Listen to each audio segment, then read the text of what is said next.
হাল আতা আলাল ইনসানি হিনুম মিনাদ দাহরি লাম ইয়াকুন শাইআম মাযকুরা। আল্লাহ বলেন একটা সময় ছিল উল্লেখ করার মতো তোমার কিছুই ছিল না। আজকে তো এত লম্বা চূড়া মানুষ, আমরা কিছুই ছিলাম না। আমার বর্তমানে বয়স চলে 36, 37। তা আজ থেকে 37 বছর আগে আমি কি ছিলাম? আমার অস্তিত্বই ছিল না, আমার কোনো নাম ছিল না, আমার কোনো গ্রাম ছিল না, আমার কোনো অ্যাড্রেস ছিল না, আমার কোনো পরিচিতি ছিল না। আজ থেকে আরো 37 বছর পরে একটু খেয়াল করেন তো, এখন তো 37, আরো 37 ধরেন বাঁচলাম। এরপরে আমি দুনিয়া, দুনিয়া থাকবে কিন্তু আমি নাই। আজকে কার জন্য আটকে আছে দুনিয়ার কাজ বলেন তো?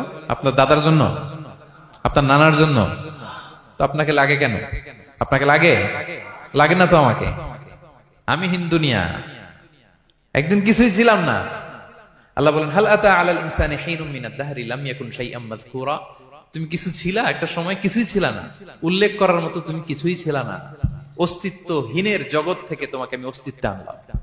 তোমার বাবার পৃষ্ঠদেশ থেকে তোমার মায়ের গর্ভাশয়ে আমি তোমাকে ফেললাম। সেখানে আমি আল্লাহ তোমাকে একটু একটু করে তিলে তিলে বড় করলাম। 9 মাস 10 মাস পরে মায়ের পেট থেকে দুনিয়াতে তুমি আসলে। সাজে অহংকার? সাজে অহংকার? সাজে একজনের, আওয়াজ করে বলতে হবে তিনি কে?